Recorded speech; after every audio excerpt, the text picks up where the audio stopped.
এই শ্রাবণ মাসের পূর্ণিমা তিথিতে মধ্যাহ্নকালীন সময়ে বলরাম আবির্ভূত হইলেন কোথায়? গোকুলে মহাবনে, নন্দ মহারাজের গৃহে, জানো তো? হ্যাঁ। আর এই গোলক বৃন্দাবন থেকে যখন কৃষ্ণ এই জগতে অবতীর্ণ হইবেন সপার্ষদে, তখন তিনি তার এই যে প্রথম প্রকাশ বলরাম, তাকে তিনি বললেন যে এই দ্বাপর যুগের শেষে, হ্যাঁ ঠিক আছে, ঠিক আছে তো, এই ধরাধামে অবতীর্ণ হইতে হবে। তখন এই বলদেব তত্ত্ব তিনি তখন বললেন কৃষ্ণকে। তার আগের যুগে, ত্রেতা যুগে, এই বলদেব তিনি কি করেছিলেন? অনন্তদেব তিনি ছোট ভাই লক্ষণ হয়ে জন্মগ্রহণ করেছিলেন, লীলা করেছিলেন, এবং রামচন্দ্রের এই যে দুঃখ, বনবাস ইত্যাদি দেখে তিনি খুবই ব্যথিত, দুঃখিত হয়েছিলেন। তখন তিনি মনে মনে চিন্তা করেছিলেন, এরপরে যদি এই ভৌম জগতে কখনো আসি, লীলা করি, আমি বড় ভাই হয়ে আসব, তাইলে যা কিছু দুঃখ কষ্ট আমাকে ভোগ করতে হবে, আমার ছোট ভাইকে আর কোনো দুঃখ করতে হবে না। তাই সেই কথা স্মরণ করে অনন্তদেব তখন কৃষ্ণকে বললেন যে এই অবতারে আমি তাহলে আগে যাব, আমি বড় ভাই হয়ে জন্ম নিব। তখন কৃষ্ণ বললেন ঠিক আছে, তোমার যখন এইরকম ইচ্ছা তাই হবে। তখন কি হলো? এই কৃষ্ণলীলা শুরু হলো। তাকে তো গুরুজন পিতামাতা তারা অবতীর্ণ হইলেন।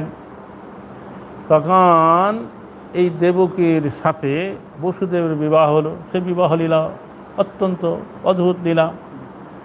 তখন কংস যখন বিবাহের পরে সে নবদৌপন্তীকে রথে চড়িয়ে নিয়ে যাচ্ছিলেন, আকাশে দৈববাণী হলো যে হে মুখ্য কংস, তুমি আজকে যাকে তুমি এরকম অত্যন্ত আহ্লাদিত হয়ে রথ চালিয়ে নিয়ে যাচ্ছ, তোমার এই ভগ্নী দেবকীর অষ্টম গর্ভজাত সন্তানের থেকে তোমার মৃত্যু হবে। আর এই কথা শুনে কংস তখন কি করেছিল? অত্যন্ত ক্রোধান্বিত হয়ে তার ভগ্নী দেবকীকে হত্যা করবার জন্য উদ্যত হয়েছিল। তখন বসুদেব তাকে নানা রকম কথা বলে নিরস্ত করলেন যে তো ঠিক আছে, দেখো কংস, তোমার এই ভগ্নীর কাছ থেকে তো তোমার কোনো বিপদ নাই, তার অষ্টম গর্ভজাত সন্তানের তার থেকে তোমার ভয় আছে। তো সে তো এখনো জন্মগ্রহণ করে নাই, সে তো অনেক দেরি আছে তার জন্মগ্রহণ করতে। তো তুমি এখনই কেন এত বড় বীর হয়ে তুমি স্ত্রী হত্যা, বিশেষ করে সে তোমার ভগ্নী, তাকে তুমি হত্যা করবে? তো ঠিক আছে, আমি তোমাকে কথা দিচ্ছি, তোমার ভগ্নী যত সন্তান হবে জন্ম হওয়া মাত্র আমি তোমার কাছে তুলে দেবো, তোমার হাতে তুলে দেবো। তুমি ইচ্ছা করলে তাকে রাখতে পারো, মারতে পারো, তোমার যা খুশি তাই করতে পারো। তখন কংস জানতো যে বসুদেব পরম ধার্মিক, সত্যবাদী, সে যা বলে তাই পালন করে। তখন তাদেরকে ছেড়ে দিলেন। তখন এই দেবকীর যখন প্রথম সন্তান হলো, তখন কি করা হয়েছিল?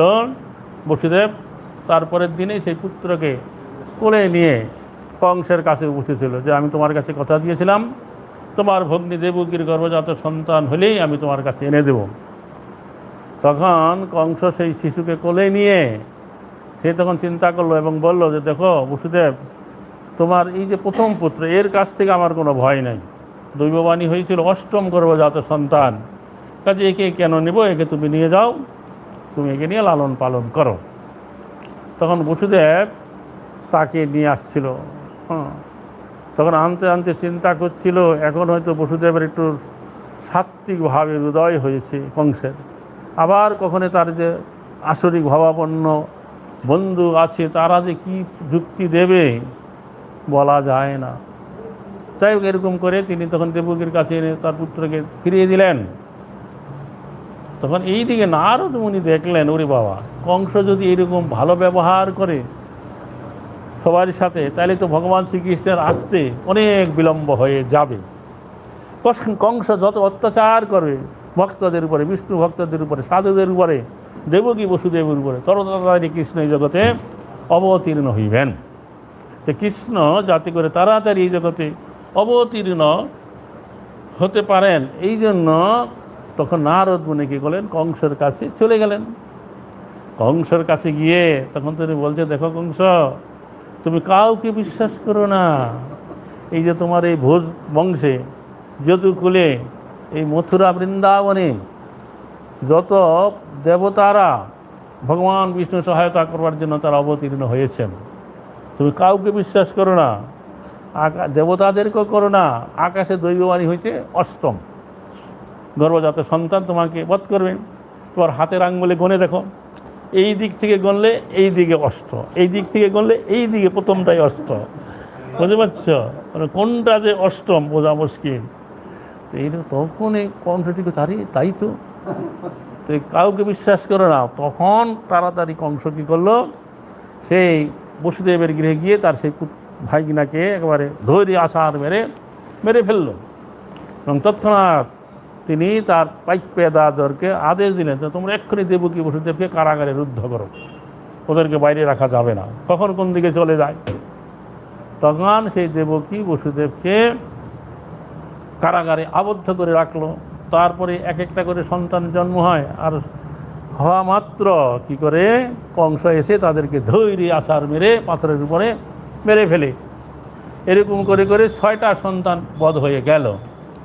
তারপরে এইবার সপ্তম গর্ভে ভগবানের অংশ প্রকাশ, মানে প্রথম প্রকাশ যে অনন্তদেব তিনি গর্ভে এলেন, সমস্ত কারাগার জ্যোতির্ময় হয়ে গেল। তখন কংস চিন্তা করতে লাগলো, এইবার তো এসে গেছে, দেখা যাক কি হয়। তখন কি হলো, এইদিকে যখন সেই গর্ভ সপ্তম মাস পূর্ণ হলো, তখন কৃষ্ণ যোগমায়াকে ডেকে বলল, হে যোগমায়া, তুমি একটা কাজ করো, যে এই যে দেবকীর গর্ভজাত যে সন্তান যা এখন আছে সে তো অনন্তদেব, তো তুমি একটা কাজ করো। সেই সময়ে বসুদেবের যে অন্য পত্নী ছিল রোহিণী, সে ভয়ে কি করেছিল, তার আত্মীয় স্বজনের সহায়তায় সে মথুরা থেকে রাত্রে পালাইয়ে নন্দগোকুলে নন্দ মহারাজের গৃহে গিয়েছিল। বুঝে গেল, নন্দ মহারাজের গৃহে সে তখন বাস করছিল। তখন যোগমায়াকে বলল কৃষ্ণ, যে তুমি একটা কাজ করো, এই যে দেবকী মাতার গর্ভে যে সন্তান জন্ম হয়েছে তাকে আকর্ষণ করে তুলে নিয়ে তুমি কি করো, রোহিণী মাতার গর্ভে স্থাপনা করো। আর তুমি যদি এই কার্য করবে তো জগতে তুমি দুর্গা, কালী, অম্বিকা, আর কি চণ্ডী, ছিন্নমস্তা, নানা রকমভাবে তুমি পূজিত হবে। লোকেরা, এই জগতের মানুষ তোমাকে পূজা করবে, তারা নানা রকম ধন জন সম্পদ তোমার কাছে চাইবে, তুমি তাদেরকে তা প্রদান করবে। তখন সেই যোগমায়া তিনি কী করলেন, এই দেবকীর গর্ভজাত সন্তান, সপ্তম মাসের সন্তানকে নিয়ে তিনি রোহিণীর গর্ভে স্থাপনা করলেন।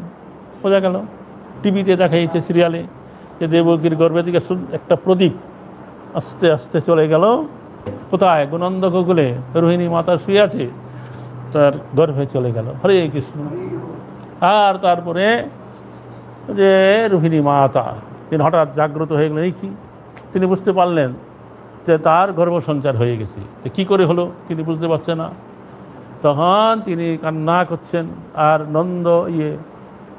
যশোদাকে ডাকছেন, যে দেখো যে কি অদ্ভুত ব্যাপার হলো, কালকে রাত্রে এরকম একটা ঘটনা ঘটে গেছে, এখন কি আমার স্বামী আমার কাছে নাই, এখন আমার এই যে গর্ভসঞ্চার হলো লোকে কি বলবে।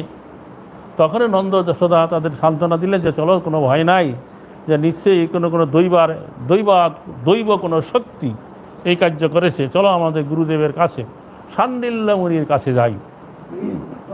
তখনে সেই নন্দ যশোদা এবং রোহিণী মাতা তারা কি করলেন, তাদের গুরুদেব শাণ্ডিল্য মুনির কাছে গেলেন, গিয়ে সমস্ত ঘটনা বললেন। তৎক্ষণাৎ ওই শাণ্ডিল্য মুনি ধ্যানস্থ হয়ে সমস্ত রহস্য উদ্ঘাটন তিনি করলেন। তিনি বললেন, এতে কোনো ভয়ের কিছু কারণ নেই, এটা মহা একটা আনন্দময় শক্তি তোমার গর্ভে এসেছে।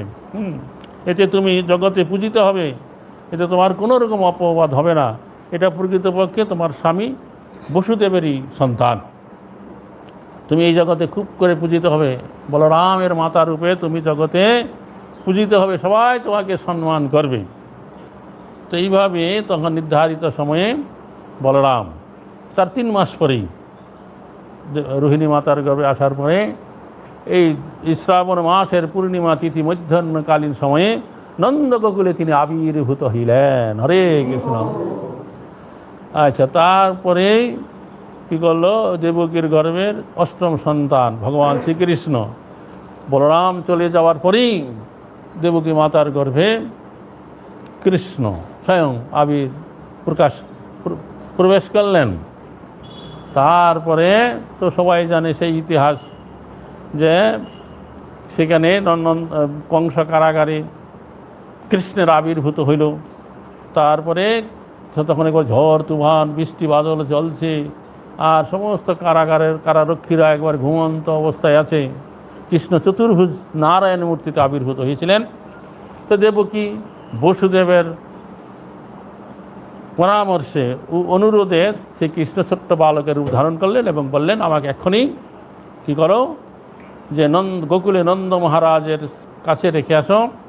সেখানে নন্দ মহারাজের পত্নী যশোদা একটা কন্যা সন্তান প্রসব করেছে, আমাকে সেখানে রাখো, আর সেখান থেকে সেই কন্যা সন্তানটা এখানে নিয়ে আসো। তখন সেই বসুদেব সেই কৃষ্ণকে নিয়ে বেরিলেন। আর দেখলেন কারাগারের রক্ষীরা ঘুমিয়ে আছে, কারাগারে সমস্ত দরজা খুলে গেছে, আর যমুনার তীরে গিয়েছে প্রচণ্ড একবারে বন্যা, জল চলছে। তখন দেখছে একটা শৃগাল পার হয়ে যাচ্ছে। তখন তিনিও জলে নামলেন, মাথায় ঝুরি করে নিচ্ছেন কৃষ্ণকে, আর উপরে অনন্ত নাগ তাকে ফনা ধরে রাখছে যাতে বৃষ্টির জল না লাগে। আর যেতে যেতে কৃষ্ণ তখন যমুনা দেবী চিন্তা করছেন, আমার উপর দিয়ে আমার প্রভু যাচ্ছে, তাকে একবার আমি দেখতে পাবো না। তখন এমন হয়েছে যমুনার জল বেড়ে গেছে, আর সেখানে জলে কৃষ্ণ পড়ে গেছে। তখন বসুদেব একটু পরেই আবার পেয়ে গেছে। যাই হোক, এইভাবে নন্দ মহারাজ আর এই নন্দ মহারাজের গিরে বসুদেব চলে এলেন। এসে দেখলেন এখানে সেই অবস্থা, সকালে একেবারে ঘুমিয়ে অস্থির।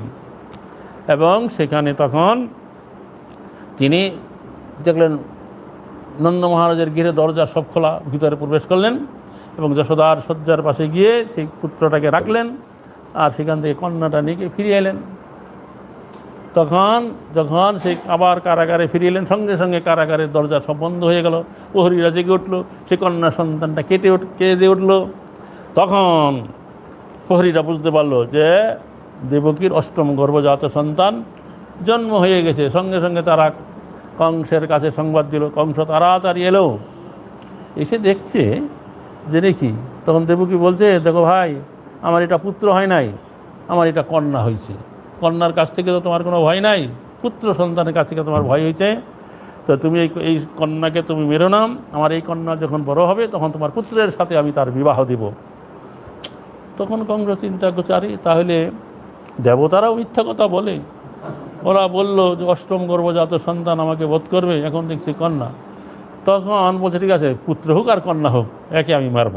তখন দেবকীর কাছ থেকে জোর করে ছিনিয়ে সেই কন্যাকে যখন পাথরে আছাড় মারতে যাবে, তখন তার হাত থেকে সেই কন্যাটা পিছলে বেরিয়ে গেল। আর গিয়ে তখন অষ্টভুজ নানা রকম অস্ত্র শস্ত্র ধারণ করে সে তখন বলল, আরে বৃক্ষ কংস, তুই আমাকে কি বধ করবি? তোকে যে বধ করবে সে অন্যত্র জন্মগ্রহণ করেছে। তখন কংস বলছে, ওরে বাবা, দেবতারও তাইলে মিথ্যা কথা বলে? তো দেবকীর গর্ভে জন্ম নিল না, জন্ম নিল এক মহামায়া। তখন এই দিকে কী হলো, যে কৃষ্ণ এবং বলরাম তারা দুই ভাই বর্ধিত হতে লাগলো। তখন এই দিকে কী হলো, যে বসুদেবকে তার কংস কারাগার থেকে ছেড়ে দিয়েছিল, যে তোমাদেরকে আমি, তোমার পুত্রদেরকে মেরে আমি ভুল করেছি। তো দুই বাতে সব হয়, যেদিন আমাদের জন্ম হয় সেদিন কীভাবে মৃত্যু হবে তা লেখা হয়। এখানে নানা রকম শাস্ত্র জ্ঞানের কথা বললে ভগ্নিপতিকে সান্ত্বনা দিয়ে তাদের ছেড়ে দিল, যে তোমরা এখন বাড়িতে চলে যাও। তারা তখন বাড়িতে চলে এলো। তখন কী করলেন বসুদেব, তাদের যে কুলগুরু গর্গমুনি, তাকে তিনি গোপনে বললেন যে আপনি নন্দালয়ে যান, সেখানে আমার পুত্র রোহিণীর গর্ভজাত সন্তান আছে, তাকে আপনি গিয়ে নামকরণ করুন। বোঝা গেল? তখন গর্গমুনি চিন্তা করলেন, ত্রিকালজ্ঞমুনি, যে সেই যে জন্মগ্রহণ করেছে বলরাম এবং কৃষ্ণ, তারা তো ভগবান, তো আমি এই সুযোগে সদ্ব্যবহার করব, আমি তাহলে ভগবানকে দর্শন করতে পারবো। এইরকম চিন্তা করে তখন শ্রী গর্গমুনি হঠাৎ একাকী নন্দ মহারাজের গৃহে গিয়ে উপস্থিত। নন্দ মহারাজ এই গর্গমুনির আগমনকে পরম সৌভাগ্য বলে মনে করলেন। তাকে অনেক স্তবস্তুতি করে পাদ প্রক্ষালন করে আসনে বসালেন এবং বললেন যে একটা কথা, যে বসুদেব আমাকে পাঠিয়েছে, তার এই যে পুত্র রোহিণী জাত সন্তান, তাকে আমি নামকরণ করব। তো এই কথা শুনে নন্দ মহারাজ বললেন যে আমার গৃহে দুইটা শিশু সন্তান আছে, একটা দেবকীর গর্ভজাত আর একটা হয়েছে রোহিণীর গর্ভজাত, একটা যশোদার গর্ভজাত। আপনি এই দুইটা শিশুকেই একসঙ্গে নামকরণ করুন। তখন গর্গমুনি বললেন, দেখো আমি হচ্ছি সেই বসুদেবের ওদের কুলগুরু, আমি যদি তোমার দুই পুত্রকে একত্রে এখানে সর্বজন সমকক্ষে নামকরণ করি, তাহলে কংসের মনে সন্দেহ হতে পারে যে এই শিশুই হচ্ছে বসুদেবের পুত্র। কাজে গোপন কোনো স্থানে নির্জনে তাদের দুইজনকে আমি নামকরণ করব আগামীকাল। তখন নন্দ মহারাজ বলে সেই স্থান হচ্ছে গোশালা। গোশালায় সমস্ত গোশালা পরিষ্কার করা হবে আর সবাইকে বাইরে চলে যেতে বলবো, আর আমরা চারজন সেখানে যাব, তিনজন দুই পুত্রকে নিয়ে, অর্থাৎ রোহিণী, যশোদা এবং আমি আর তাদের দুই পুত্র, আর সেখানে আপনি তাদের নামকরণ করবেন। তখন সেইভাবে গোশালায় পরের দিন নামকরণ করার ব্যবস্থা করা হইল। তখন প্রথম যেহেতু রোহিণীর পুত্র বড় কয়েকদিনের, রোহিণীর পুত্রের নাম আগে করলেন যে এই যে শিশু, এই শিশু অত্যন্ত বলশালী, অমিত বলশালী, তাই এর একটা নাম হবে বলদেব। আর যেহেতু যোগমায়া একে দেবকীর গর্ভ থেকে আকর্ষণ করে রোহিণী মা তার গর্ভে স্থাপন করেছেন, তাই এর আরেকটা নাম হবে শঙ্কর্ষণ। আর এই ছেলে কী করবে, ভবিষ্যতে এই ভুজবংশীয় অর্থাৎ যাদবদের সাথে এই ব্রজবাসীদের মিলন ঘটাবে, আনন্দ বর্ধন করবে, যার জন্য এর আরেকটা নাম হবে বলরাম। এরকমভাবে তিনটা নাম তিনি রাখলেন। তারপরে কৃষ্ণের নাম রাখলেন, 78 নাম আছে। কৃষ্ণ নাম রাখেন গর্গ ধ্যানেতে জানিয়া। এইভাবে অত্যন্ত আনন্দ সহকারে কৃষ্ণ এবং বলরাম নন্দ মহারাজের গৃহে গোকুলে বড় হতে লাগলো। নানা রকম লীলা বিলাস করে সমস্ত ব্রজবাসীগণকে তারা আনন্দ বিধান করতে লাগলো। তারপরে যখন তাদের বয়স 5 বৎসর হইল, তখন তারা কি করতে লাগলো, গোবৎস চারণ করতে বাইর হইল। বুঝা গেল গোবৎস।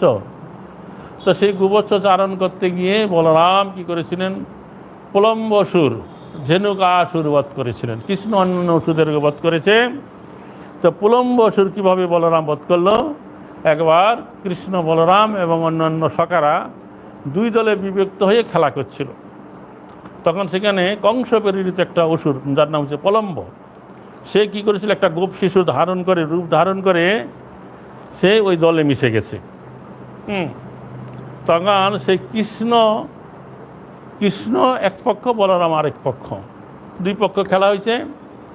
এখন কৃষ্ণের পক্ষ হেরে গেছে। কথা ছিল যারা হেরে যাবে অন্য পক্ষেরদেরকে কাঁধে করে তারা বহন করে নিয়ে যাবে। তখন ওই বলরামকে কাঁধে বহন করে নেওয়ার ভাগ পড়ল এই প্রলম্ব অসুরকে। আর প্রলম্ব অসুর বলরামকে কাঁধে নিয়েই কিছুটা দূর নিয়ে যাওয়ার কথা, ও গেল একবার আকাশে উড়ে মথুরার দিকে নিয়ে চলতে লাগলো। আর বলরাম তখন জানতে পেরে, ওরে বেটা, এটা তো একটা অসুর রে, তার মাথা এমন করে ঘুষি মারল, এক ঘুষিতেই মাথা ঘুরে পড়ে গেল। এভাবে প্রলম্বসুর বধ হয়ে গেল। তারপরে যে মথুরার উপকণ্ঠে যে তাল বন আছে, একবার সমস্ত রাখা গোপবালকেরা সেই তাল বনে গিয়েছিল। এই শ্রাবণ ভাদ্র মাসে তাল পাকে, সুন্দর সুন্দর তাল পেকে আছে। তো সেখানে এই ধেনুকাসুর বাস করতো। তারা তাল গাছে ঝাঁকি দিল, অনেক তাল পড়লো, তাল খেতে লাগলো। আর ধেনুকাসুর একটা গাধার রূপ ধরে সেখানে এলো। এসে সে সখাদেরকে পিছু পায়ে আসার লাথি মারতে লাগলো। তখন বলরাম আগাইয়ে গিয়ে সেই গাধার পাও ধরে, পিছনের পাও ধরে এমন করে ঘুরাতে লাগলো। তো ঘুরাইতে অনেকক্ষণ ঘুরিয়ে তাদের ছেড়ে দিল। আর দূরে একবার আছাড় খেয়ে বলল, ধেনুকাসুর বধ হয়ে গেল। বলে কৃষ্ণ নিতাই করবে আনন্দ হরি বল। এইভাবে বলরাম লীলাবিলাস করলেন। তারপরে যখন এই কৃষ্ণ এবং বলরামের বয়স যখন 11 বছর হইল, ইতিমধ্যে কংস বহু অসুরকে বধ করেছে, তখন কি হলো, এই কংস অন্যান্য ব্রাহ্মণদের সাথে যুক্তি করে, তার আসরিক বন্ধুদের সাথে যুক্তি করে ঠিক করলো যে আমি যত অসুর পাঠাই বোঝে সবাইকে কৃষ্ণ বলরাম এরকম করে মেরে ফেলে, ওদেরকে একবার কৌশল করে এই মথুরাতে নিয়ে আসতে হবে, এইখানে এনে ওদেরকে কী করতে হবে, হত্যা করতে হবে। এইরকম পরিকল্পনা কে গিয়ে ওদের তো একটা কাজ করো, একটা ধনুক যজ্ঞের অনুষ্ঠান করো, একটা শিবধনুষ আছে মথুরাতে, তো সেই ধনুক যজ্ঞের অনুষ্ঠান করো, আর এখানে মল্লযুদ্ধের ব্যবস্থা করা হবে, আর সমস্ত ব্রজবাসীগণকে আহ্বান করা হবে, নিমন্ত্রণ করা হবে, এই মথুরাবাসী সবাই আসবে সেই ধনুক যজ্ঞ দর্শন করতে। আর কি করা হবে, সেই ধনুক যজ্ঞে আসার পথে ওদের কী করা হবে, কৌশল করে হত্যা করা হবে। এখন ওদেরকে কে নিয়ে আসতে যাবে, তখন ঠিক করলো যে অকুরকে পাঠাও, অকুরের কথা ওরা বিশ্বাস করবে, চন্দ্র যশোদা সবাই ব্রজবাসীরা। তখন অকুর গেল বৃন্দাবনে কৃষ্ণ বলরামকে এই ধনুক যজ্ঞে আসার নিমন্ত্রণ করতে। তখন সেখানে ব্রজবাসীর আনন্দ মহারাজ সবাই সব কথা শুনল এবং তারা সম্মত হলো। তো পরের দিনেই সেই রথে করে কৃষ্ণ বলরামকে নিয়ে অকুর এই বৃন্দাবনে আর মথুরা আসতে লাগলো। তো মথুরা আসার পথে সেই যে অক্রূর, সে নানা রকম যোজনা করেছিল যে কংস যদি কৃষ্ণ বলরামকে মারতে চায়, ওদেরকে রক্ষা করবার জন্য কি করবে, নানা রকম ব্যবস্থা করেছে। তখন বলরাম হেসে বলছে, কৃষ্ণ এই বেচারা আমাদের জন্য এত যোজনা করেছে, ওদের আমাদের স্বরূপটা একটু দেখাও। তখন বৃন্দাবন এবং মথুরার মধ্যবর্তী স্থানে উকুর ঘাট আছে, সেখানে এসে উকুর বলে আমি একটু স্নান করবো যমুনাতে। স্নান করতে যে নেমেছে, যে ডুব দিয়েছে জলের ভিতরে, দেখছে সেখানে কৃষ্ণ বলরাম সেই জলের ভিতরে আছে। হ্যাঁ, তারপর আবার জলের উপরে উঠছে, উঠে দেখছে আবার রথের উপরে আছে। তারপর আবার ডুব দিচ্ছে, দেখেন এই যে কৃষ্ণ, তার যে নানা রকম ঐশ্বর্য, যত যত অবতারে কোন কোন অবতারে কী কী লীলা বিলাস করে, সেই সমস্ত লীলা দর্শন করাইছে। তখন অকুর বুঝতে পারলো এই যে কৃষ্ণ বলরাম স্বয়ং ভগবান, আমার যোজনা করবার কিছু নেই, ওরা নিজেরাই নিজেকে রক্ষা করতে পারবে। এরকম চিন্তা করে অকুরও বুঝতে পারলো। তখন কংসের মথুরাতে কৃষ্ণ বলরাম প্রবেশ করলো, সেখানে অনেক লীলা হলো। তারপরে ওরা যখন সেই ধনুক যজ্ঞের স্থলে আগের দিন গিয়ে বলে যে আমরা একটুখানি এই মথুরা নগরী একটু ঘুরে দেখব। তখন মথুরা নগরী ঘুরতে বেরিয়ে ওরা কুবজাকে উদ্ধার করলো, সুন্দরী রমণীতে পরিণত করলো। এক ধোবার কাছে কাপড় চাইলো, ধোবা গালিগালাজ করলো, ধোবাকে মেরে তার থেকে বস্ত্র পরিধান করলো। তার ধনুক যজ্ঞের কাছে গেল দুই ভাই, তখন বলছে এই যে শিব ধনুষটা, পরে গিয়ে প্রণাম করলো, বলে আমরা কি এটা তুলে দেখতে পারি? আর সমস্ত সেখানকার প্রহরীরা ব্রাহ্মণেরা তখন হাসাহাসি করছে যে তোমরা চলবে এই ধনুষ, তোমরা দেখি না একটু তুলতে পারি কিনা। তৎক্ষণাৎ কৃষ্ণ অনায়াসে ধনুষটা তুলে ফেললো, আর ধনুকে শিলা লাগালো, আর ধনুষ এমন প্রচণ্ড শব্দে ধনুষটা ভেঙে গেল। হ্যাঁ, আর সবাই তখন সেখানে অজ্ঞান হয়ে পড়ে গেল। তখন যেই ব্রাহ্মণ এটা পরামর্শ দিয়েছিল, সে তখন কংসের কাছে গিয়ে বললো, দেখো এই যে শিশু বিষ্ণু ছাড়া আর কেউ নয়, হ্যাঁ, তুমি তার শরণাপন্ন হয়ে যাও, মানে তো তার কর্তৃক তোমার তুমি নিহত হবে। ভগবান বিষ্ণু ছাড়া এই শিবধনুষ কেউ ভাঙতে পারে না। তখন কংস সেই ব্রাহ্মণের কথা কি আর শুনবে, তার উপরে খুব অত্যাচার করলো, তাকে কারাগারে রুদ্ধ করলো। তারপরের দিন তারা যখন কংসের সেই রঙ্গস্থলীতে প্রবেশ করবে, তখন সেখানে কুবিলয় পীর হাতি রেখেছে, পাগলা হাতি, কৃষ্ণ তাকে বধ করলো। তারপরে সে হাতির যে দুইটা বড় বড় দাঁত ছিল, দুই ভাই দুইটা হাতির দাঁত ধরলো। তখন ভিতরে প্রবেশ করলো কংসই প্রথম কৃষ্ণ বলরামকে দেখলেন, আর সে হাতির দাঁত দুইটা সেখানে রাখলেন। বলল যে নেই কি? কংস তখন বলছে, আর রাজার কাছে আসলে রাজাকে প্রণাম করতে হয়, তোমরা তা করছো না। বলছে না, তুমি তো আমাদেরকে আহ্বান করে এখানে এনেছো, কাউকে যখন নিমন্ত্রণ করে বাড়িতে আনা হয় আগ বাড়িয়ে তাকে অভ্যর্থনা করতে হয়, তুমি সেই সমস্ত কিছুই করছো না। কংস বলছে, বাহ বাহ, তুমি তো খুব ভালো কথা জানো। বলছে, আমরা আসতে দেখলাম একটা পাগলা হাতি, তাকে মেরে এই দুইটা দাঁত আমরা দুই ভাই এনেছি, যে রাজাকে কোনো ভালো বস্তু উপহার দিতে হয় রাজা দর্শনে গেলে, তাই এই দুইটা দাঁত তোমাকে উপহার দিলাম। তারপরে চানুর আর মুষ্টি, একজন কৃষ্ণের সাথে আরেকজন বলরামের সাথে মল্লযুদ্ধ শুরু হলো। কিছুক্ষণের ভিতরে দুই ভাই দুই মল্লবীরকে হত্যা করে ফেললো। তারপর সেখানে কংসবধ হলো। তারপর উগ্রসেনকে কারাগার থেকে বের করে দেবকী বসুদেবকে কারাগার ভেদ করলেন এবং উগ্রসেনকেই মথুরার সিংহাসনে বসালেন। উগ্রসেন বলে, না না না, তোমরা রাজিত্ব করো। তখন কৃষ্ণ বলরাম বলেন, দেখো আমরা বয়সে ছোট, হ্যাঁ, আমরা এখন একটু আনন্দ ফুর্তি করবো, তুমি রাজত্ব করো, আমরা তোমার রাজত্বে সহায়তা করব। এইভাবে সেই উগ্রসেনকে রাজা করা হলো। তারপরে কংসের যে দুই পত্নী আস্তি আর প্রাপ্তি, তারা যখন কান্না করতে করতে তাদের পিতা সেই মগধরা জরাসন্ধের কাছে গিয়ে কথা বলল, তখন জরাসন্ধ কী করলো, অনেক সৈন্য সামন্ত সংগ্রহ করে মথুরা নগরী আক্রমণ করলো, যে কৃষ্ণ বলরামকে মেরে ফেলবো। তখন কৃষ্ণ বলরাম যাদবদেরকে সঙ্গে নিয়ে যুদ্ধ করলেন, আর সেই জরাসন্ধের সাথে যত সৈন্য সামন্ত আসে সবাইকে বধ করলেন, আর জরাসন্ধকে একেবারে বিধ্বস্ত করে মেরে পিটিয়ে তাকে বলে একেবারে পদ্মদুষ্ট করে তাকে জীবনে না মেরে ছেড়ে দিলেন। তো এইভাবে একবার দুইবার নয়, 17 বার সেই জরাসন্ধ মথুরা নগরী আক্রমণ করেছিল। আর প্রতিবার এই কৃষ্ণ বলরাম যাদবদেরকে সঙ্গে নিয়ে তার সৈন্য সামন্ত সবাইকে পদ্মদুষ্ট করে দিত। তখন এই জরাসন্ধ ফিরে এসে এই যে উড়িষ্যা রাজ্যের নীলগিরি পর্বতের কাছে যে পঞ্চলিঙ্গেশ্বর আছে, বুঝে গেল, যেখানে এই লিঙ্গের পঞ্চলিঙ্গেশ্বরটা দেখা যায় না, 5টা শিবলিঙ্গ, উপর থেকে ঝর্ণার জল সেই শিবলিঙ্গের মাথার উপর দিয়ে বয়ে যায়, হ্যাঁ, দেখা যায় না। তো তাকে যদি দেখতে হয় ওই পাথরের উপরে শুয়েই এই হাতটা এত অব্দি ঢুকাই দিতে হবে, স্পর্শ করতে হবে। এই যে 5টা শিবলিঙ্গ আছে, যখন চৈত্র মাসে বেশি জলের ধারা থাকে না তখনই শিবলিঙ্গটাকে দেখা যায়। আমরা একবার গিয়ে দেখেছিলাম, অনেকবার গেছি, ওই হাত দিয়ে দর্শন করতে হয়েছে। সেখানে এই যে সে শিবের তপস্যা করতো, তার কাছ থেকে শক্তি সঞ্চার করে আবার যুদ্ধযাত্রা করত কি জরাসন্ধ। এইভাবে 17 বার পদ্মদুষ্ট হওয়ার পরে তখন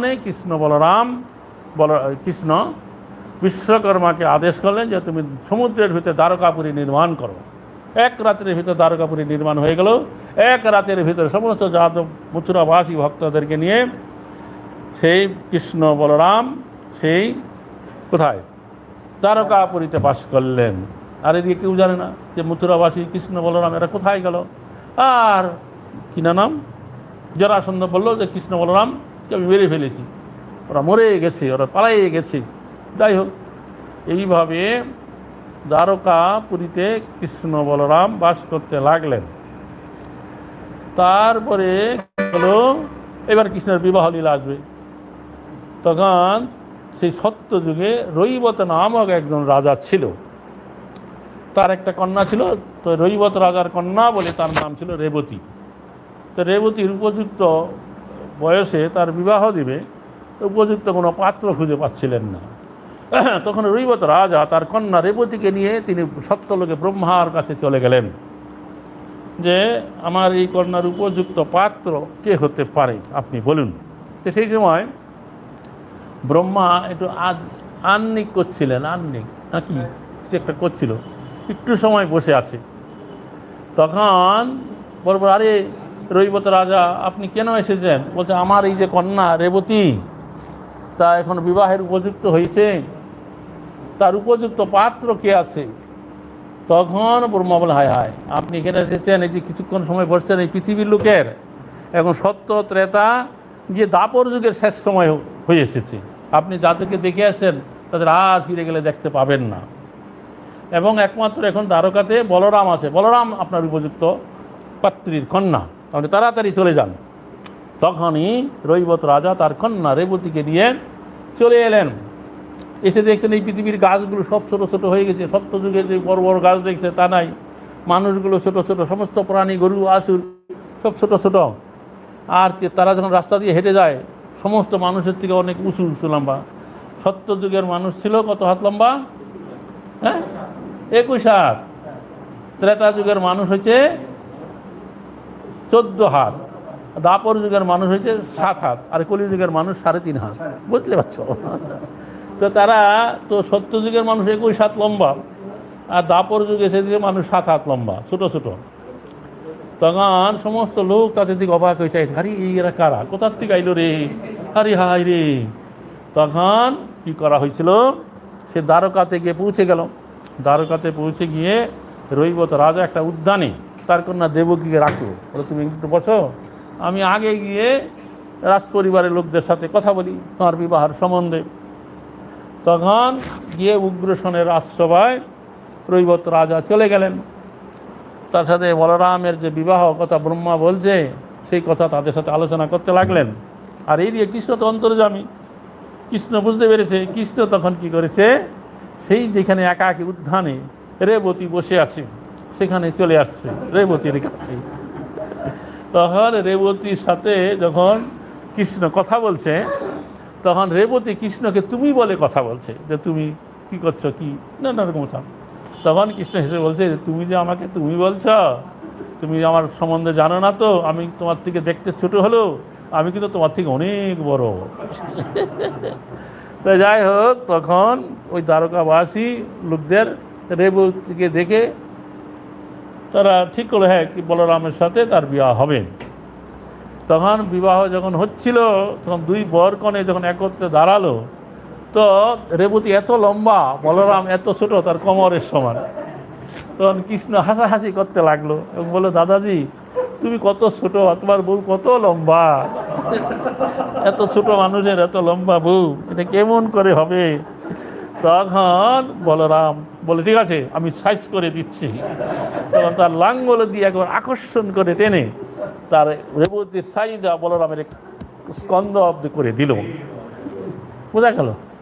তো এইভাবে রেবতীর সাথে বলরামের বিবাহ হলো। তারপরে রৈবত রাজা ঠিক করলো যে না, এই আমি সত্য যুগের মানুষ, এখন এই দাপর যুগের মানুষ এত ছোট, এদের সঙ্গে আমি বসবাস করব না, আমি এখান থেকে হিমালয়ে চলে যাব, গিয়া ওই হিমালয়ের গুফার ভিতরে বসে ভগবানের তপস্যা করব। এইভাবে রৈবত রাজা হিমালয়ে চলিয়া গেল। নিতাই গর্বে আনন্দে হরি হরি বল। তারপরে কি হলো, আরও কত লীলা। তখন এই কোন লীলাটা বলবো পরে, এরপর কোন লীলাটা আছে। তখন কি হচ্ছিল যে দুর্যোধন এবং ভীম দুইজনকে কি করেছিলেন, এই বলরাম গদা যুদ্ধ শিখাইলেন। হ্যাঁ, গদা যুদ্ধ, ভীম গদা যুদ্ধে পারদর্শী ছিলেন। তো দুইজনে তাকে গুরুপদে বরণ করলেন, আলাদা আলাদাভাবে দুইজনকে গদা যুদ্ধ শিখালেন। তো দুর্যোধনের যে গদা যুদ্ধ ইত্যাদি পারদর্শিতা দেখে খুব খুশি হলেন। তারপর বলো যে বলরাম বললেন যে তুমি কি চাও। তখন বলরাম বললেন যে দাউজি, আপনি যদি আমার উপর সন্তুষ্ট হয়ে থাকেন তাইলে একটা কাজ করুন, আমি সুভদ্রাকে চাই, আমি সুভদ্রাকে বিবাহ করতে চাই, সুভদ্রার হাত চাই। তখন বলরাম বললেন যে দেখো, সুভদ্রার হাত তো আমার কাছে নয়, তো ঠিক আছে আমি দ্বারকাতে যাব, দেখব, সবার সাথে পরামর্শ করে যদি সম্ভব হয় হবে। তখন বলরাম ফিরে এলেন। আর এই দিকে কী করেছিল, সেই সময় অর্জুন ওই দ্বারকাপুরীতে ছিল। তো অর্জুনকে দেখে সুভদ্রা অর্জুনের প্রতি আকৃষ্ট হয়ে গিয়েছিল, এটা সত্যভামা বুঝতে পেরেছিলেন। বৌদি তো বুঝতে পারছো, ননদের মতিগতি, বৌদিরা বুঝতে ভালো। তখন সে কৃষ্ণকে কথা জানালো। তখন এইদিকে বলরাম ওই দুর্যোধনের সাথে ভগ্নির বিবাহ দেবে এই কথা দেবকী বসুদেবের সাথে আলোচনা করছে। তখন কৃষ্ণ ইঙ্গিত দিলেন অর্জুনকে যে তুমি সুভদ্রাকে নিয়ে এখান থেকে পালিয়ে যাও। তখন একটা রথের উপরে সুভদ্রাকে নিয়ে অর্জুন যখন রথে উঠেছেন, তখন সুভদ্রাকে বলছে, এই তুমি রথটা চালনা করো, কারণ আমাকে এখন ধনুর্বাণ নিয়ে ঠিক থাকতে হবে, যে কেউ এসে আক্রমণ করতে পারে, আমি যুদ্ধ করব, তুমি রথ চালাবে। তখন সুভদ্রা রথ চালাই নিয়ে যাচ্ছে। আর এই দিকে সবাই তখন সারা পড়ে গেছে যে অর্জুন সুভদ্রাকে নিয়ে পালিয়ে গেল। তখন এই কথা শুনে বলরাম অত্যন্ত খুবই ক্রোধান্বিত হয়ে গেলেন। তিনি তখন কি করলেন, যাদবদেরকে সবাইকে ডাকলেন, সবাই প্রস্তুত হও, আমি যুদ্ধযাত্রা করব। এবং সবাই যখন যুদ্ধযাত্রা করে তৈরি হচ্ছে, তখন বলরাম বলছে, এই কি আমরা যুদ্ধে যাব? বলরাম, কৃষ্ণের দেখে কোনো উৎসাহ নাই। কৃষ্ণ, তুমি কেন রেডি হচ্ছে না, উৎসাহ হচ্ছে না? তখন কৃষ্ণ বললেন, দেখো ভাই, দাদাজি, যে আমরা যে যুদ্ধ করতে যাব, আমাদের যাদবদের ভিতরে কে আছে যে অর্জুনের সাথে যুদ্ধ করে পারবে? তোমরা কেউ পারবে? সবাই তখন মাথা নিচু করছে। তারপরে বলছে, আমি আরও একটা কথা শুনেছি, যে কি, যে এই যে অর্জুনের সাথে সুভদ্রা যে গেল, এ রথটা কে চালাচ্ছে? তোমরা কেউ দেখেছ? তখন যারা দেখছে তারা বলছে, আমরা দেখেছি যে অর্জুন রথের উপরে বসে আছে, সুভদ্রা রথ চালিয়ে নিয়ে যাচ্ছে। বলে, তার মানে এটা কি হলো? চিন্তা করো, তা সুভদ্রার ইচ্ছা আছে তাকে প্রতিরূপে বরণ করা। ওই আমার ভগ্নী যদি চায় ওকে প্রতিরূপে বরণ করা, আমরা কেন বাধা দেব? তোমরা চুপচাপ থাকো। তারপরে অর্জুন নিয়ে গিয়ে বিবাহ করে ফেললো। হরে কৃষ্ণ। বলরাম চুপ হয়ে গেল। তারপরে একবার কি হয়েছে, তার অনেক কাল পরে, যে কৃষ্ণপুত্র সাম্য একবার কি করেছিল, সম্ভবত না, যে দুর্যোধনের কন্যা লক্ষণার স্বয়ংবর সভা হচ্ছিল। তো সেই স্বয়ংবর সভায় ওই সাম্যদাস উপস্থিত হলো, এবং সেইখানে স্বয়ংবর সভার ভিতর থেকে জোর করে লক্ষণাকে নিয়ে হরণ করে সে তখন নিয়ে যাচ্ছিল দ্বারকার দিকে। আর তখন দুর্যোধন সহ সেই ভীষ্মদেব আর অন্যান্যরা তখন তীব্র বেগে তারা চলে এলো। সাম্যদাসকে যুদ্ধে হারিয়ে দিয়ে সাম্যকে ওরা কী করলো, কারাগারে আবদ্ধ করে রাখলো। তখন নারদ মুনি এসে এই সংবাদ দিল যে কৌরবেরা তোমাদের বংশজাত পুত্র সাম্যকে কারাগারে আবদ্ধ করে রেখেছে। সবাই চাইলে যুদ্ধযাত্রা করতে। তখন বলরাম বলছে, না না না, তোমরা থামো, আমি আগে একা যাব। আমি গিয়ে ওদেরকে বলবো যে সাম্যসহ লক্ষণাকে আমার কাছে ফিরিয়ে দেব, নাইলে আমি ওদের সঙ্গে যুদ্ধে হারিয়ে দেব। তখন একাকী বলরাম গেলেন রথে করে, গিয়ে সে ইন্দ্রপ্রস্থের বাইরে থেকেই, না হস্তিনাপুরের বাইরে থেকে বললো, এই আমি এসেছি, তোমরা আমার ভাইপো এই সাম্যদাস এবং তোমাদের কন্যা লক্ষণাকে আমার কাছে ফিরিয়ে দাও। তখন ওরা সেটা কী করলো, অবহেলা করলো। ওরা ফিরিয়ে দিতে চাইলো না, যে এই যাদবেরা এত বড় আস্পর্ধা, আমাদেরকে হুমকি দিচ্ছে যে আমরা ফিরিয়ে দেবো না, আমরা যুদ্ধ করবো। তখন বলরাম বলো, তোমরা যদি ফিরিয়ে না দেও, তাইলে আমি এক্ষুনি একবার আমার এই লাঙ্গল দিয়ে এই হস্তিনাপুর শহরকে যমুনায় উপড়িয়ে ফেলে দিব। এই বলে লাঙ্গল দিয়ে যখন টান দিল, ভূমিকম্পের মতন সেই হস্তিনাপুর নগরী একেবারে কেঁপে উঠল। তখন তাড়াতাড়ি ওরা কী করলো, সে সাম্য এবং লক্ষণাকে এনে কার কাছে, বলরামের কাছে ফিরিয়ে দিল। বলরাম তাদেরকে নিয়ে দ্বারকায় ফিরে গেলেন এবং গিয়ে সেখানে ধুমধামে সাম্যদাসের সাথে লক্ষণার বিবাহ অনুষ্ঠান হলো। তা আর একবার সেই যে কৃষ্ণ বলরামকে বৃন্দাবনে পাঠিয়েছিলেন, যে ব্রজবাসীরা কৃষ্ণের বিরহে অত্যন্ত কাতর, তাদেরকে সান্ত্বনা দেবার জন্য। তখন বলরাম এই বৃন্দাবনে এসে চৈত্র এবং বৈশাখ 2 মাস অবস্থান করে সে ব্রজবাসীগণকে নানা রকমভাবে তারা সান্ত্বনা দিতে তিনি চেষ্টা করলেন। তো কিছুতেই ব্রজবাসীরা সান্ত্বনা প্রাপ্ত হচ্ছে না, তারা কৃষ্ণ ছাড়া কিছু বোঝে না। তো সেই সময়ে বলরাম কি করেছিলেন, এক সময় তার বলরামের পক্ষেও কিছু গোপী আছে, কৃষ্ণের গোপী আছে, বলরামেরও গোপী আছে, তাদেরকে নিয়ে বলরাম রাসনৃত্য করলেন। এবং যমুনায় জলকে লিখার জন্য তিনি যমুনাকে ডাকলেন, তুমি কাছে আসো। যমুনা কাছে এলো না। তখন বলরাম কী করলো, তার লাঙ্গল দিয়ে আকর্ষণ করে যমুনাকে তার কাছে টেনে নিয়ে এলেন। যমুনা দেবী তখন কৃষ্ণের বলরামের পদপ্রান্তের পরিয়ে ক্ষমা প্রার্থনা করলো, স্তবস্তুতি করলো। তারপরে যে বলরাম দেখলেন এই ব্রজবাসীরা কিছুতেই কৃষ্ণ ছাড়া কিছু বোঝে না, তাদের তিনি আর সান্ত্বনা দিতে পারছেন না। তখন বলরাম বললেন যে ঠিক আছে, তোমরা একটু ধৈর্য ধরো, আমি এক্ষুনি দ্বারকায় যাচ্ছি, দ্বারকায় গিয়ে আমি কৃষ্ণকে তোমাদের কাছে পাঠিয়ে দেব। এই বলে বলরাম সেখান থেকে চলে এলেন দ্বারকাপুরীতে।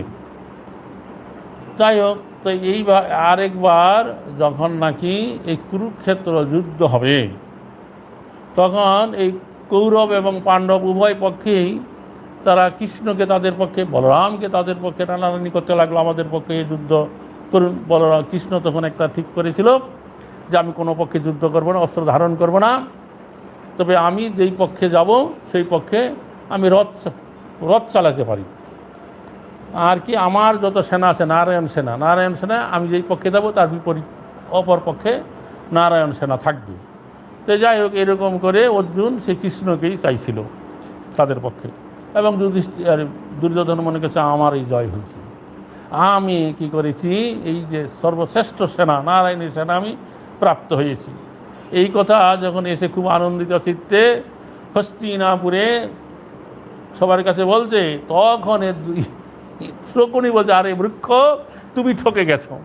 বলে কৃষ্ণ বড় ছলিয়া, ও যে ছল করে কি করে দেবে তুমি কিছুই বুঝতে পারবে না, এই নারায়ণী সেনা তোমাকে রক্ষা করতে পারবে না, এই কথা শকুনি বলছিল।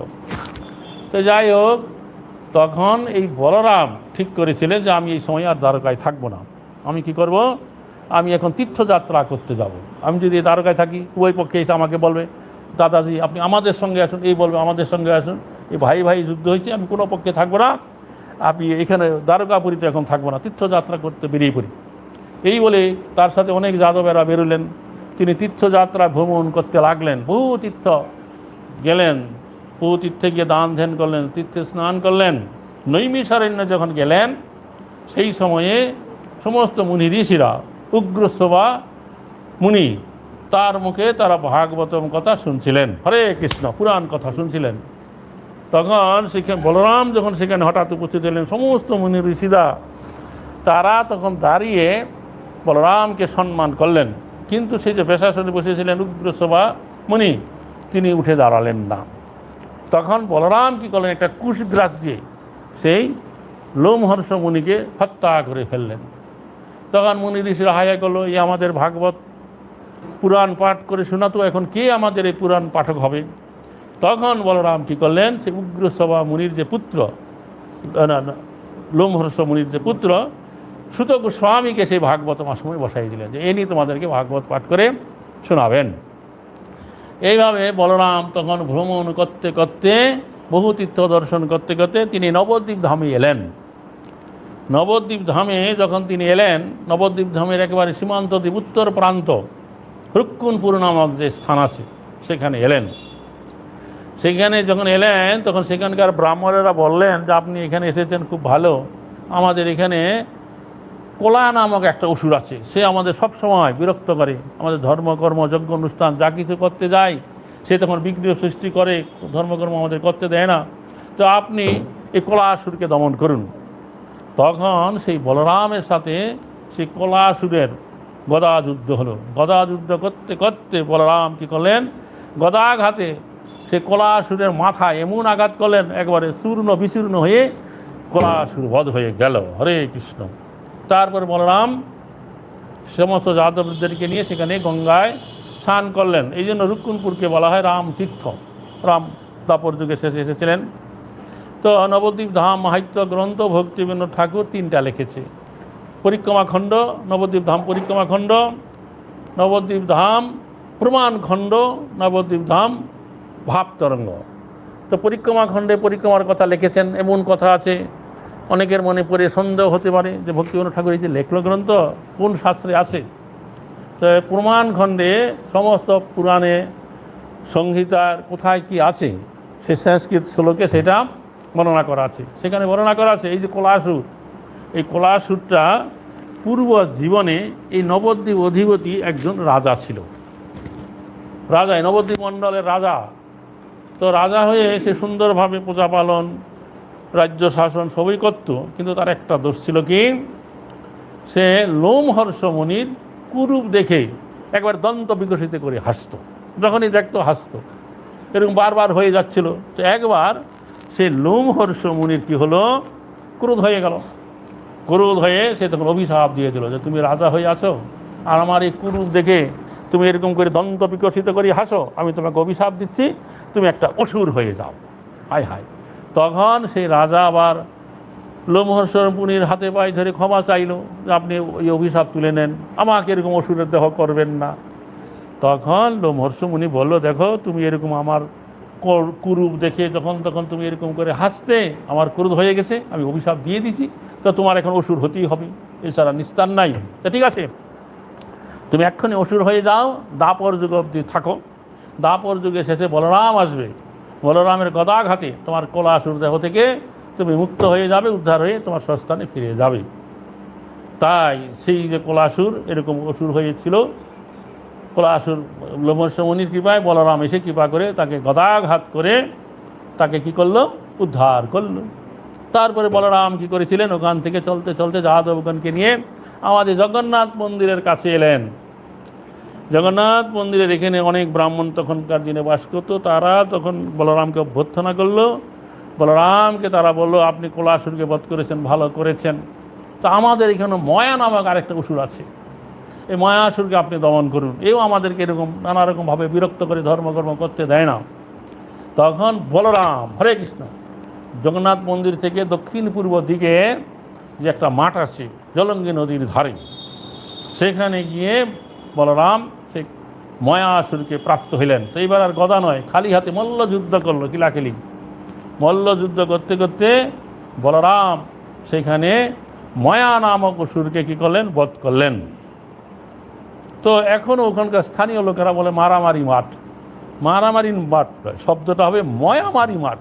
ময়া নামক অসুরকে বলরাম বধ করেছিল। আর সেই যে মাঠটা, সেটা হচ্ছে বৃন্দাবনের অভিন্ন মথুরার উপকণ্ঠে যে বন আছে তাল বন, যেখানে বলরাম ধেনুকাসুরকে বধ করেছিল, সেটা হচ্ছে তা অভিন্ন তাল বনের সমান। তারপরে বলরাম কি করেছিলেন, এখান থেকে তিনি জন্মদ্বীপে গিয়েছিলেন। হরে কৃষ্ণ। জন্মদ্বীপে গিয়ে সেখানে গঙ্গায় স্নান করে গঙ্গার আরাধনা করলেন, এবং তিনি কি করলেন, তখনে সেখানে একটা উৎসবের আয়োজন করলেন, বিশাল একটা উৎসব করলেন। এই নবদ্বীপ মণ্ডলে যত ব্রাহ্মণ পণ্ডিত ছিল সবাইকে নিমন্ত্রণ করা হলো, এবং সেখানে তিনি পাকা ভোজনের ব্যবস্থা করলেন। পাকা ভোজন কাকে বলে জানো? যেখানে অন্ন ডাল সবজি হবে না, লুচি পুরি হালুয়া ক্ষীর রাবড়ি নানা রকম মিষ্টি দ্রব্য হবে, বোঝা গেল? সেই রকম পাকা ভোজন করিয়ে তাদেরকে ভোজন করালেন। আজ থেকে কত 5000 বছর আগের কথা, দ্বাপর যুগের শেষে। তখনকার দিনের ব্রাহ্মণেরা খুব, কেউ দেশের মধ্যে তখন এরকম করোনার রোগ, ডায়াবেটিক, হার্টের রোগ কিচ্ছু ছিল না, তাই তারা আচ্ছা করে ভোজন করলেন, বোঝা গেল?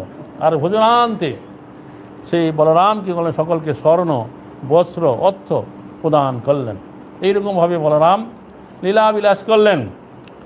তারপরে তিনি যখন দ্বারকার দিকে ফিরে যাচ্ছিলেন, তখন দ্বারকা পৌঁছাবার আগে শুনলেন যে কুরুক্ষেত্র যুদ্ধ প্রায় শেষ হয়ে যাচ্ছে, এখন কৌরব পক্ষে একমাত্র দুর্যোধন আছে, দুর্যোধনের সাথে ভীমের গদা যুদ্ধ হবে। এই কথা শুনে তৎক্ষণাৎ বলরাম কি করলেন, কুরুক্ষেত্রে চলে গেলেন। দেখলেন দুইজনেই গদা নিয়ে রেডি, এখন গদা যুদ্ধ শুরু হবে।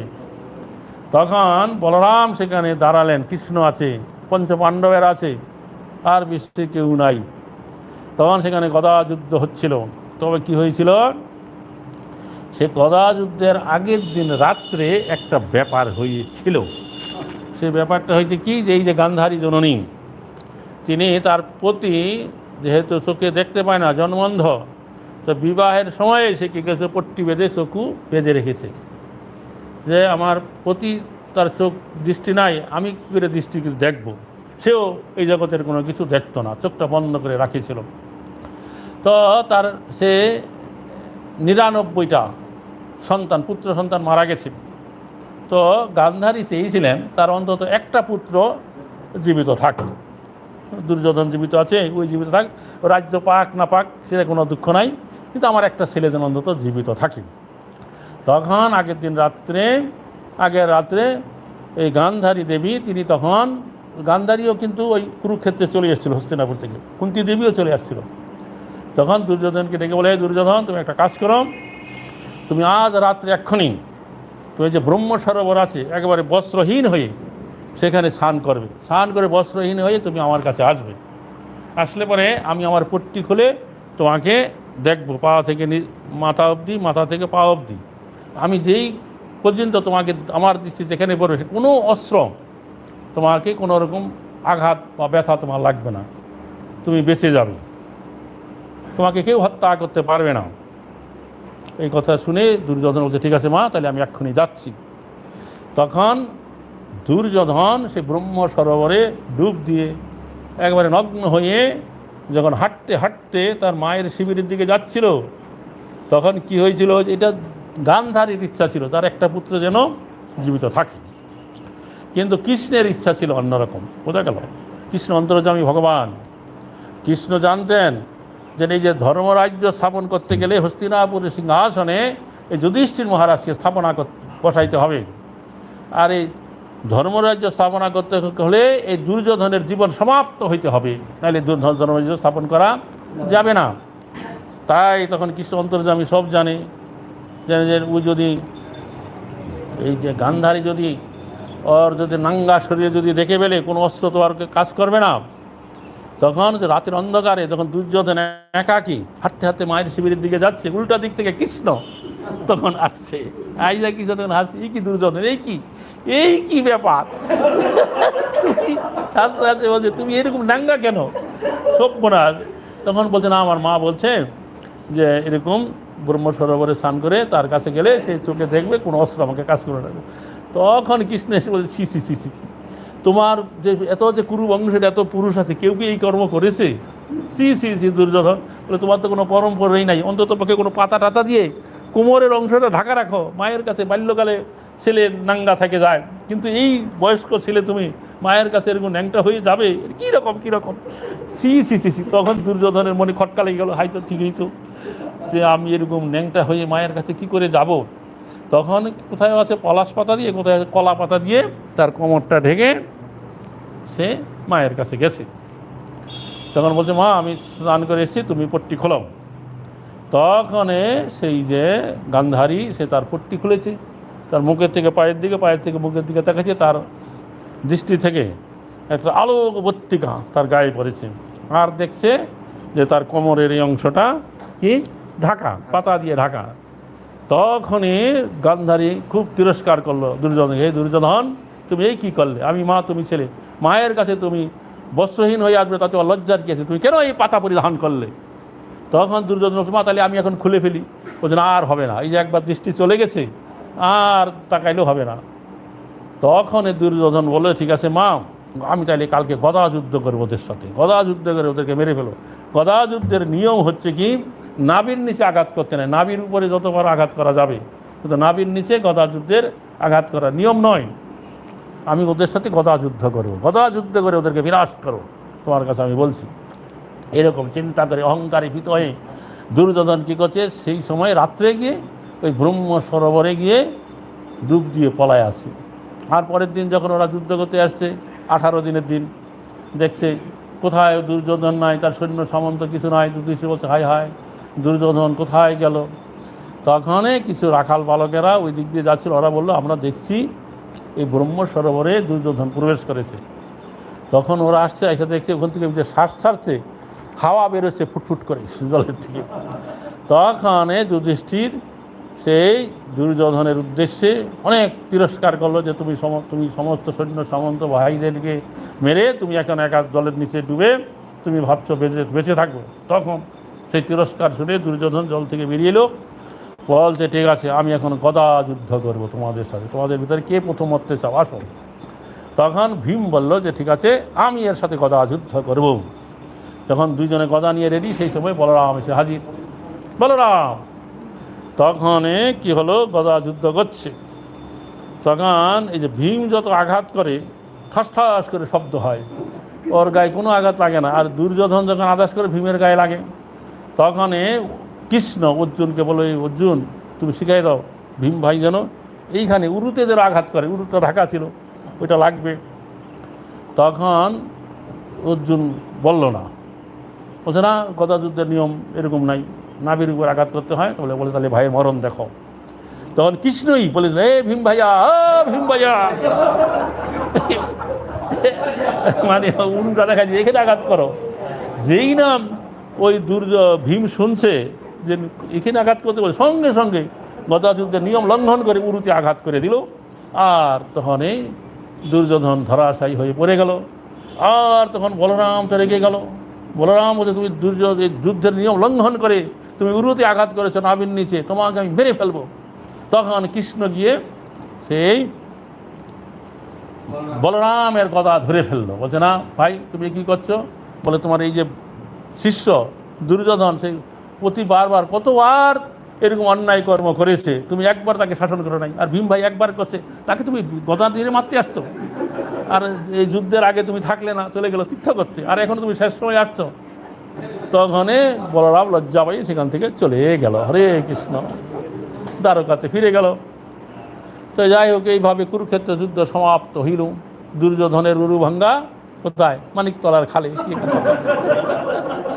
তার আগের লাইনটা কি রে? তার আগের লাইনটা কি হলো? দুর্যোধনের উরুভঙ্গা মানিকতলার খালে। তো আগে একটা লাইন আছে, যাই হোক মনে নেই আমার। তারপরে এইদিকে এইরকম লীলা হইতে হইতে কৃষ্ণ বলরামের এই ভৌম জগতের লীলা সংবরণ করার সময় হয়ে এলো। তখন বলরাম একদিন কি করেছিলেন, তিনি সমুদ্রের তটে সমুদ্রের দিকে তাকিয়ে বসেছিলেন, আর তার দেহ থেকে মুখ দিয়ে সহস্র ফণা বিশিষ্ট অনন্ত রাগ সেখান থেকে বেরিয়ে সমুদ্রের জলে চলেই গেল। এইভাবে বলরাম এই জগৎ থেকে চলে গেলেন তার স্বধামে। নিতাই গৌর আনন্দ হরি হরি। জয় বলরাম কি জয়। বলরামের আবির্ভাব তিথি কি?